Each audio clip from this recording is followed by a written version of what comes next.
Now, that's where the difficulty is. When I first started, I did a hybrid of commercial debts and personal debts. And the personal debts I started to pull away from because it kind of gave me PTSD.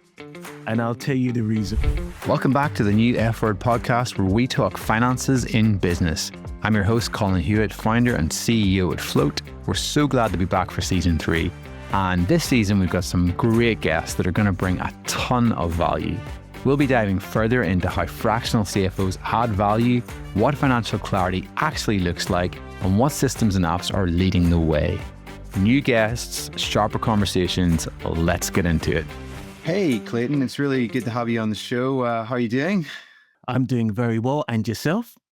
Yeah, I'm doing great. I'm really excited to get into a conversation today. I feel like, we've got a lot to talk about in terms of what you do. So why don't you give us a bit of a brief overview into your world of debt recovery and all of that. The secret shady world of debt recovery. It's I think I really should start at the beginning. A lot of people will probably be looking and thinking, he doesn't look like a debt recovery guy. He's way too slim. He's not as big as the other debt recovery guys that we expect to see. So my background wasn't always in that. I started off as a lawyer and I worked in private practice, as in private firms as solicitors. Then I worked in local government, central government, and then I went in-house. And in-house law is a bit of a hybrid between both, because obviously you're usually working for a firm or a bigger firm, but at the same time, it's almost as if you're a private law firm within that firm. So if somebody had, for example, had KPMG or PricewaterhouseCoopers, they have their own in-house legal department usually, or someone that's affiliated to them. So I spent a few years doing that. And then after a while, I kind of got a bit disillusioned with it all. I felt that to a certain extent, it wasn't really for me. So I decided that I would try and get out of it. And it was a bit like in that scene in The Godfather 3, where where he says, every time I try to get away, I pull away, they always draw me back in. So I kept on being offered legal jobs. So I couldn't really get out of it in the end. But while I was working in local authority, I bumped into a lot of people who had come from South Africa, New Zealand, and Australia. And a lot of those people were working as temporary people, or they were working on short-term contracts. And I then thought to myself, maybe I could do what I'm doing as a short-term contract lawyer. I think at that time they called it locum lawyers. So I decided I'd give it a go. And I did a couple of things before that. And then one day I got a call telling me, would I like to go and work in a place called Hatfield? Now, I'm a London guy, so anything past Watford or the M25 is like, that's the country as far as I'm concerned. And I said, okay, fair enough. And the role was specifically debt recovery. Now, I'd done bits and pieces of it. And if you work in-house for a law firm, you're always going to be charged with recovering some kind of debt or whatever. So I thought, let me give it a go. And it was at a healthcare company. And they had this massive load of debt. And effectively, nobody was collecting it. Nobody was dealing with it. And it was getting higher and higher. So they said, well, we've got filing cabinets full of debt. You say that you can do it, so let's recover it. So we'll see how you get on in 3 months. So I'm waded my way through that. And nearly 18 months, 2 years later, they said, well, you've cleared the debt now. You've done yourself out of a job. So in that time, I'd realized, hold on, I can make a business out of this. And that's when I fully then started to engage as a business person. But when I first started to get involved in debt recovery, and this was 2002, 2003, the economic situation wasn't like it is now. And so the concept of debt recovery really for small businesses wasn't a big thing. So we hadn't had COVID. We didn't have Brexit, and the internet was really just still taking shape. So most people you were meeting them at networking events, Chamber of Commerce, etc. And as soon as you said that you were involved in debt recovery, people would run and hide. And which is slightly disconcerting for a business owner. But that's how my business then got started. And I effectively tried to build a business around debt recovery and late payments, and tried to talk to as many people as I could meet, and basically shared what I knew and tried to gain their confidence. So I'd love to know, what was involved in that? Like for you, when you're looking at that company that you started out in, what is it really just a case of systematically picking up the phone, having conversations or working on what people can afford to pay? How do you approach something like that typically? Is there a procedure, or have you got a sort of specific workflow or secret sauce, or do you send people around in cars? How does the process work? Now, that's where the difficulty is. When I first started, I did a hybrid of commercial debt and personal debts. And the personal debts I started to pull away from because it kind of gave me PTSD. And I'll tell you the reason why. Not because there was any violence involved, because when I worked in local authority, a lot of those debts were about rent arrears and leasehold arrears and so on and so forth. And I don't know if you've ever been to a court for anything in it. You're a very lucky man and that you managed to avoid that. But obviously, I was going to court literally on a weekly basis. When you work for a local council or a local authority, quite a number of people are in arrears, meaning that they haven't paid their rent regularly, or they've missed paying, or they've just stopped paying altogether. And the council then says, please, can you pay, or we'd like our money back, please, or we'd like our property back, please. But we would prefer the money. So you got to see people at their lowest ebb, at people who were literally either maybe unemployed, or they fell between two stools of not necessarily being able to earn enough to work, but not necessarily claim enough benefits to actually get housing benefit or something like that. And I always felt the whole thing was kind of distressing, and it it annoyed me, and I felt that there was a lot more that could be done, and there were lots more that could have been thought out. So I didn't really want to do any kind of personal related business related debts, because that wasn't for me. So I concentrated on commercial. Now, having a legal background really was very much a lifesaver. And you ask about secret sources and so on and so forth. I always work on the principle that if my client has told me the truth, that I can assess a case in 15 minutes as to whether it's a runner or not. And I suppose I would ask certain questions that would basically allow me to work out whether or not we're just chasing the wind, or whether or not this is something that there is going to be a recovery at the end of it. Because a lot of people don't necessarily understand that it's not just the idea of I'm going to chase somebody for money. The problem is that, is there something to recover? Is there a pot of gold at the end of the rainbow? And there was a recent case, and it wasn't necessarily debt recovery related, where a chap decided that he was going to sue a newspaper. I think it was The Guardian. And he lost. And effectively, he has to pay between 3 million and 6 million pounds in legal costs. So whoever advised him, I don't know what advice they gave him, and they should have really said to him, your costs are escalating out of control. So the secret sauce is to understand, what do you want to achieve at the end of this? What do you hope to get? Do you want to recover all of your money? Do you just want to recover your costs? Or do you just want to recover enough so that you're in a scenario that you can basically say to your insurers, I've done the best that I possibly can? So that's the secret sauce, if you like. It's having the knowledge of the parties that are concerned and what the general outcome of the case needs to be. Okay. And is that something you can tell us? Is it a secret, or is it something that you're open with when you talk about, how do you communicate that? It's common sense. The problem is, for example, the chap in relation to the 3 million, £6 million costs, he was driven by his ego. He was driven by his emotions. The problem is that when you spend your time building a business, attracting the business, and then basically then having to collect the money afterwards, you've built a relationship with your client. So effectively, you've become their friend. And it's like the same relationship parents have with children. When do you want to be close to your children, you want to support your children, but you then have to discipline your children when it goes wrong.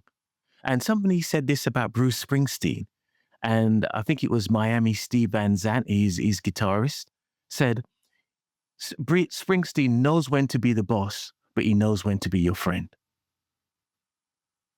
And that's the balance. Too many people get involved in business and don't understand that there is a clear delineation between our friendship allows us to create a business relationship, but payment needs to be made.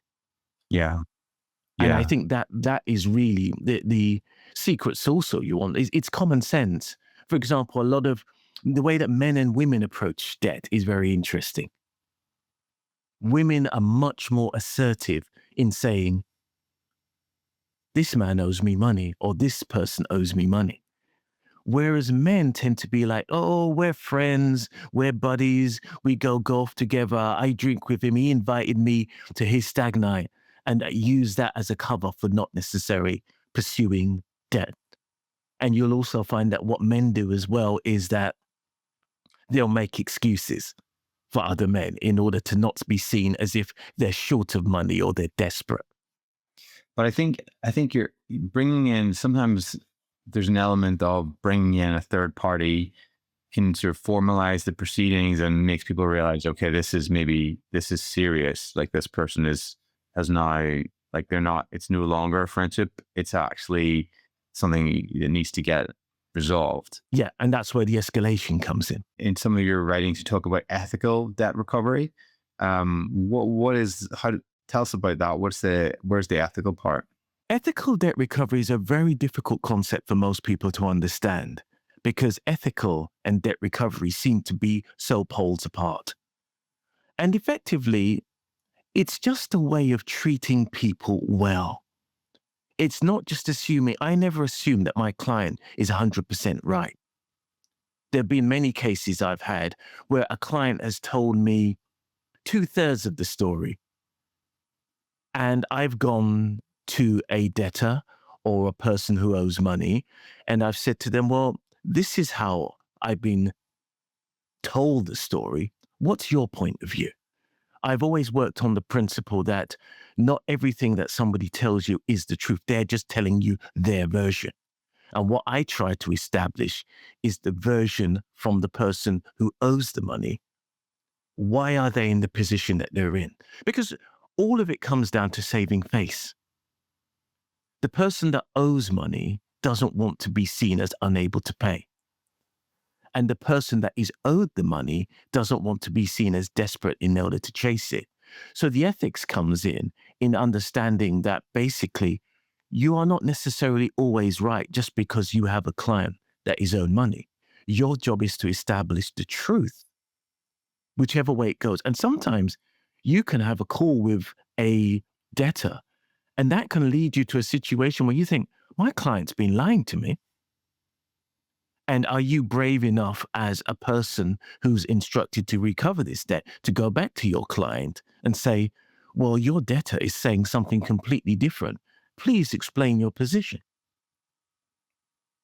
And I've turned down a few cases because I just didn't feel right about it. If your motives are negative, if your motives are vexatious, if your motives are insincere, that's not something that I can be aligned with. It's not just about the money. Yeah. So, I mean, obviously when it comes to debt, there's just some debts that are just needing to be chased and somebody's delaying it from a cash flow point of view. And then there'll be more debts that are, I presume, are, people withholding them because they're disputing them. And maybe never, and then there's people who maybe never intend to pay typically, is that how you divide those into those buckets and go after you split things up into what we can, what we're not sure about, what I think we can get back, and then work out, is the juice worth the squeeze in terms of, and are people maybe just sometimes just hoping that, people will just give up and go away and not, they're not going to bother chasing? The simple answer is there are 3 buckets: can't pay, won't pay, never going to pay in a month of Sundays. Those are your 3 strands of people. And you have to work out amongst those 3 strands of people, which of those people are, as you said, you're going to chase, and whether the juice is going to be worth the squeeze. I think people present themselves very early on. There are certain people who you literally do have to chase to the ends of the earth. And there are certain people who, for the cost of a phone call or a letter or a combination thereof, will respond to you because they may have forgotten. And that's something that we never talk about. We talk about people to actually forget that they need to pay. We assume that people are just dodging us. But people move, people go away, people go on holiday. So I always work on the principle that the debtor is innocent until proven guilty. When I find that you are a dodgy person, is usually when, after repeated attempts at contact, you become very elusive. Yes. And I think sort of moving into, obviously people don't want to get into debt in the first place. What about that prevention side of things? How do you help companies think about, avoiding those awkward situations? Like, when somebody's been through that, do they go through a change where they're like, I'll never get into that position again? Or, I realize that, we haven't got proper contracts in place, or what are the things that you sort of take companies through typically? Most businesses usually get stung by what I call the 5 o'clock call. There's been no business all week. The phone hasn't rung, no emails, no business at all. Somebody rings or emails at 5 o'clock and they've got a rush job on. You don't know this person. They don't know you. They've found you on the internet. They've found you via Google, whatever. But they found you and you're desperate for the business. You don't credit check them. You don't do any prior investigation. You just see they want £10,000 worth of goods or services. And you've had a very, very lean month that month. And you decide to help them out. Now, that's usually the start of your problems, because I always say that one of the things about debt prevention is doing business with people that you don't know is an instant road to losing money. Because most people, when we do business, we have some idea. And once upon a time when people did business, it was easy. What you did really was you met somebody via an intermediary, you met somebody at a chamber of commerce, you met somebody at a networking meeting, and you built up some kind of relationship. They saw you, you saw them, and they knew what you did, you knew what they did, you knew where they were based, you knew they had a telephone number, and so on and so forth. Most debt is incurred by people being stung in such a way that the person who stung them just disappears into the night.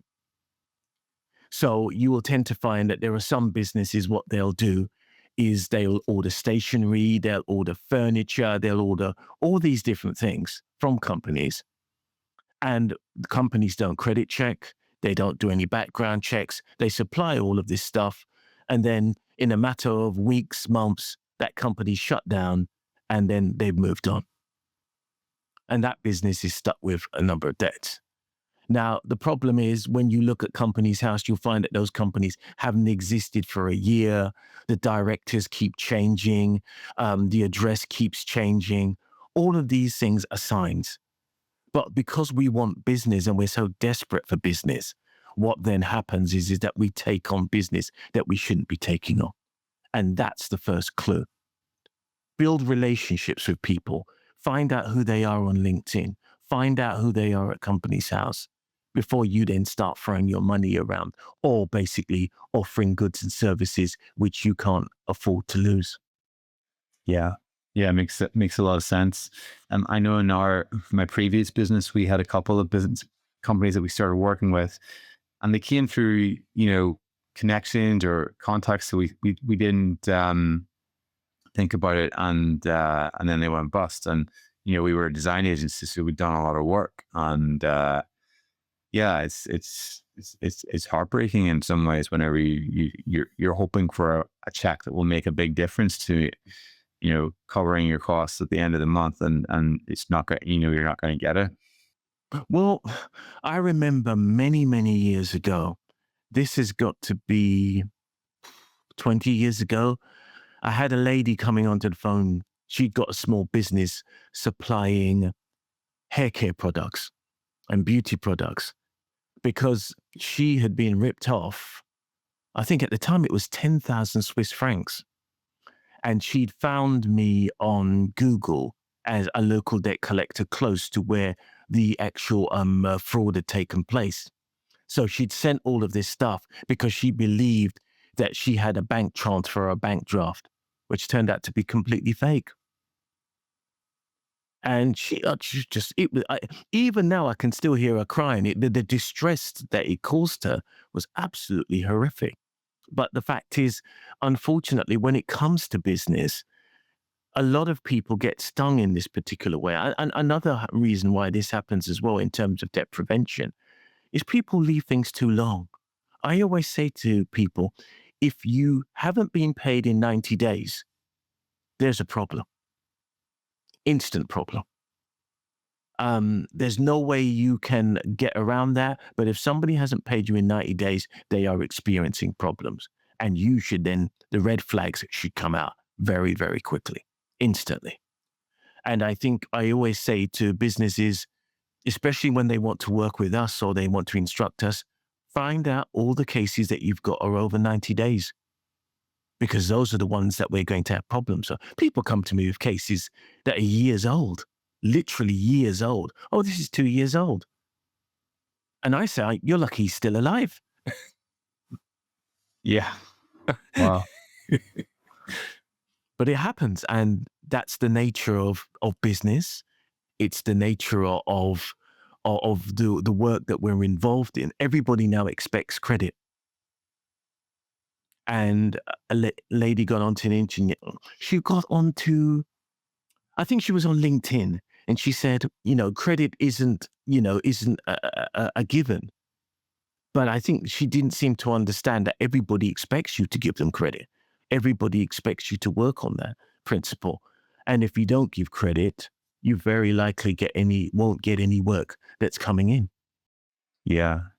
And I mean, obviously you reference things like looking up Companies House and trying to do credit checks. Is there software that you use that does that side of things? Like, because I'm just thinking for some businesses, they might think I'm taking on clients every day. I don't have time to credit check them all, to look them up on Companies House. Is there some kind of like software for scaling businesses that you use that or recommend that does that sort of thing? We have a custom software, but what I always suggest to businesses is companieshouse.gov.uk is there for everybody to access. These tools are out there. They're there. They're very simple. And for example, some people use Experian and Equifax for credit checking. And I think sometimes going to the source of these things are much more effective for you. Other people use different things, and I don't knock them, but I think that to a certain extent, companieshouse.gov.uk is a treasure trove of information. Okay. And what would you look for? What would you look for in that? Just the sort of directors when they last, what are you looking for? Yeah, you're looking for who are the directors, when was the company set up, what were their last accounts, have they filed any accounts? All of these things are really important for people to understand because these will give you an idea of how how far deep you are, because it can be a scenario where you've expended or shelled out thousands of pounds or given thousands of pounds worth of credit or thousands of pounds worth of goods, and you're realizing that these people haven't filed accounts for 2 years and are about to be struck off. A friend of mine recently basically gave a builder who she knows some 2,000, £2,500 to start work on something. He's disappeared into the ether. She now goes back and looks into company's house and finds out that he hasn't filed any accounts, he hasn't filed a confirmation statement. All of these are clues as to the nature of the business. But we have to remember, in terms of credit, and I must caution people with this. In terms of credit, a credit report only gives you a snapshot. It's not a movie. It's a frame of what happened at that particular time or what appears to be happening at that particular time. You need to set your own credit limits. When you go on to television, you'll notice that there's lots of gambling sites, and they always say to you, set your limits so that you are able to then basically step away. Too many businesses give limits that are just ridiculous. You met somebody yesterday, and now tomorrow you're giving them £10,000 worth of credit. Now, if you do that with every single new business that you meet, instant bankruptcy, because obviously you've done all of that and it doesn't make any sense. Only gamble what you can afford to lose. And if you can only afford to lose 2,000 is your credit limit until you've proved yourself. And that's especially important for CFOs and credit controllers, because a lot of people need to set those limits and keep them there. And once you hit your limit, unless you do something in order to bring that down, no more credit. And obviously it sort of cuts both ways in some ways. Like, you talk about the woman who gave the builder the money because the builder's asking for the payment up front. He didn't want to extend any credit to the clients. But sometimes it's good to ask, we used to ask our clients for a percentage up front before we started doing any work on that from that side. So which person is in the right to do that? Who gets to say, we're not starting until you give us the money, or if somebody's saying, well, I don't trust you until you've delivered something. So how do you typically advise people on like when to do cash up front? We are living in a different culture. When I was much younger, when people used to send off for stuff, this is before Amazon, this is before Just Eat, so this is before all of that stuff. If you wanted a book, you would write off for it and you'd send a check and they would say 28 days delivery. Mm-hmm. I know it sounds completely laughable now, and if I say that to my nephews, they'll go, "Uncle, you're crazy." No one's going to wait 28 days, but you did. And that was where the difference is. And I would say it's not wrong to ask for money up front. It's not wrong to pay money up front. But the fact is, it depends on how much money you're willing to pay up front. Now, if I pay money to Amazon up front, I know that my friend Jeff Bezos, my best buddy, is not really going to be in a position where he's going to run short of money in the near future. However, if I'm talking to Jeff, the guy I've just met down the pub, who's offering to do my extension at a price that seems too good to be true, I may want to do my due diligence before putting that money out there. And that's where the difference lies. You are a reputable company and running a reputable business, and all your stuff is in order. And I think that you should also look at the fact of what does your gut instinct tells you? Have you ever taken on a client which you then live to regret, and your gut instinct told you from the beginning, this client is going to cause me trouble? We've all been there. So in terms of handing over money, are you truly believing in the person that you asking to do this work? Do you trust their judgment, their integrity? Because that's what it's about. Are they easily findable? Are they easily contactable? I have a client who contacts me every few years, and he installs wiring and telecommunications in buildings. And the first thing he says when somebody doesn't pay him is, "Clayton, they're good for the money." And I'm thinking, well, they're so good for the money, they haven't paid you. But he bases his judgment on the fact that he is going to get paid because this is a highfalutin looking company. So they must have money. And what business has taught me over the last 23 years is there are a lot of people out there that are trading, and they are trading in such a way that when it comes down to it, they literally have no money. They're literally living on credit. And if that's what it is, you need to be aware of that. And obviously, in the last sort of decade, we've seen a lot of businesses kind of upping their game in terms of what's available, from bookkeeping software to accounting software to, reporting, that kind of thing. And, that's obviously helpful in starting surfacing the state of a company's finances. And we're starting to see a rise in people moving to employ fractional CFOs to bring that kind of management reporting style. And what would you suggest that the fractional CFO, when have you seen it working well?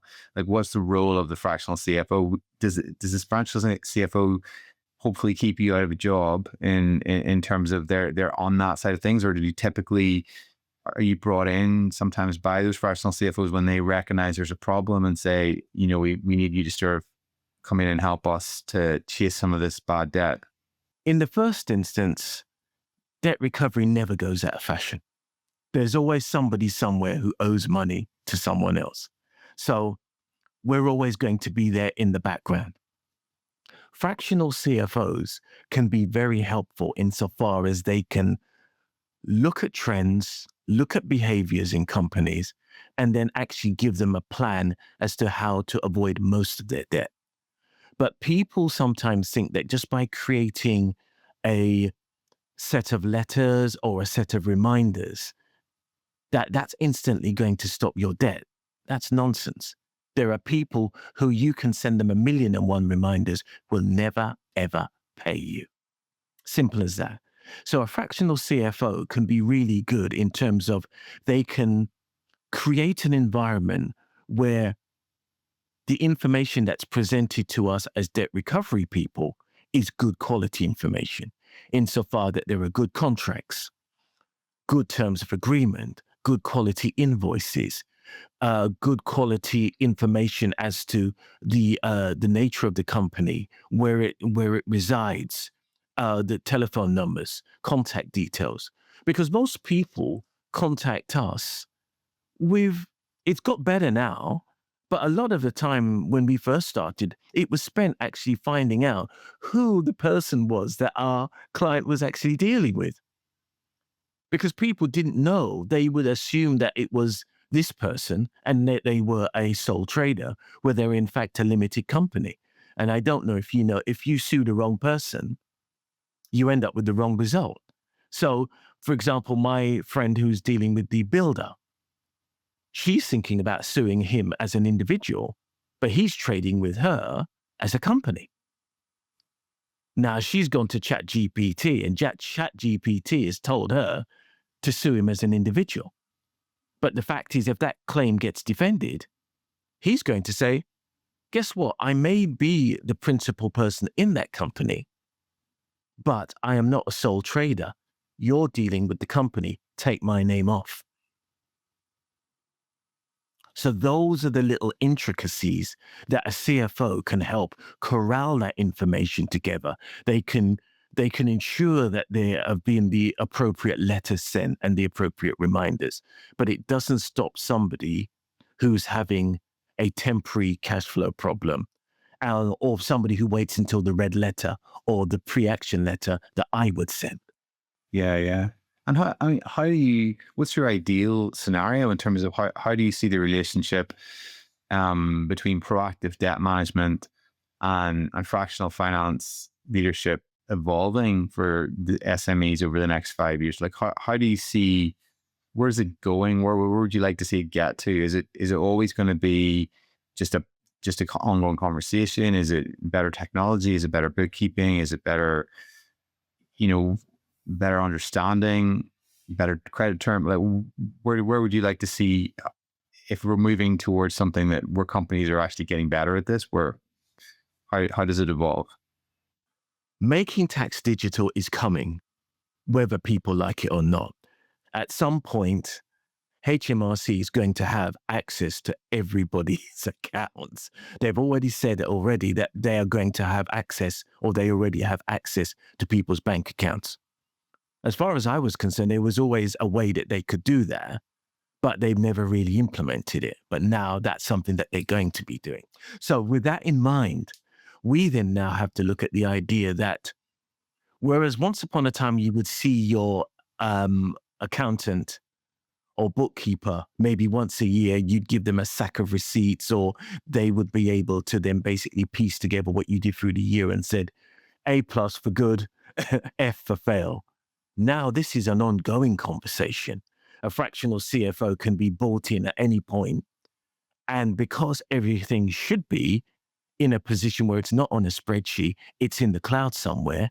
Invoices in the cloud, accounting in the cloud, receipts in the cloud, everything merged together. That then makes the whole process of debt recovery of those situations. So what should happen is a CFO should be able to come in and say, right, okay, I'm going to corral all the 90-day debts, and I'm going to put them across here in this particular pot. And I'm then going to then basically call my debt recovery guy. I'm going to call Clayton because Clayton knows what he's doing. Clayton's going to be able to tell me which are the runners, which are the ones that are going to fail at the first hurdle, and which are the ones that with these guys gone to Brazil and we're never going to see them again.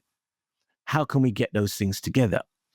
Because once a CFO knows that information, that CFO then can basically start planning, saying, you need more stock in order to basically to sell to more people because you're selling cupcakes and they're going out the window or flying out the door, and everybody wants these cupcakes, but you can't get a deal with a person that supplies flour because you don't have the cash flow.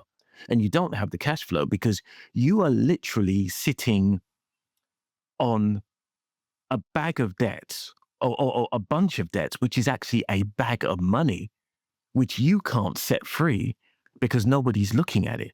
Because nobody wants to be the person that rings up and says, hi, you owe £5,000. When are we going to see it again? Nobody wants that. The robots to do that. Yeah. And the thing is, once you realize they're robots, you're going to ignore them. Yeah. And this is the problem is people think that, I've always been told that, oh, well, you could get these auto dialers and whatever the case may be. That's great. It's just I've been in a position where I've been dialed by auto dialers and I didn't owe the money. It was a madness. It was absolutely crazy because these auto dialers kept on dialing me. And in the end, they just gave up because they realized after a while it wasn't going to work. Yeah. It's going to need a person at the end of the day, isn't it? And I mean, maybe just closing off, it's been really, really fascinating hearing about this world. If a small business could implement just one debt prevention or cash flow strategy today, what would you recommend that would make the biggest and immediate impact?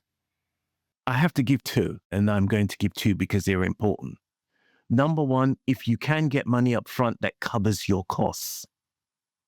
So whatever it is that you're making or selling, if you can get enough money to cover your costs, even if you lose out on the profit, then implement a situation where you do that, because at least you're getting money in that's covering your costs and you're not losing out.